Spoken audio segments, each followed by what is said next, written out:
Hello বন্ধুরা, আজকের আমাদের বাড়িতে নারায়ণ পুজো ছিল সকালে। তাই আমি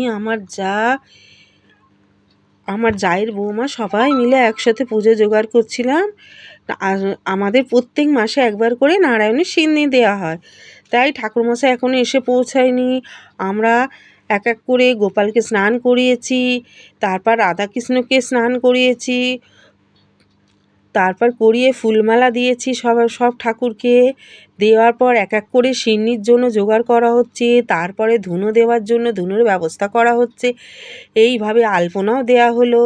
দেওয়ার পরে অবশেষে রাধাকৃষ্ণ লক্ষ্মীনারায়ণ সবাইকে এক এক করে ফুলের মালা দিয়ে তারপর আমরা সবাইকে ফুল তুলসী পাতা দিয়েছি। তারপর ধুনো ধরানোর জন্য ধুনোর মধ্যে একটু কর্পূর দিয়ে দিলাম, যাতে আগুনটা ভালো করে জ্বলে আর ধুনো দিলে ভালোভাবে চারিদিকে ছড়িয়ে যায়। এই জন্য নারায়ণের সিন্নি মাখা হয়ে গেছে। অবশেষে ওখানে দুধ রাখা হয়েছে, ওই দুধ চন্দ্রমিত করা হবে ঠাকুরকে পুজো দেওয়ার জন্য। তারপর ঠাকুরমশাই এসেছে।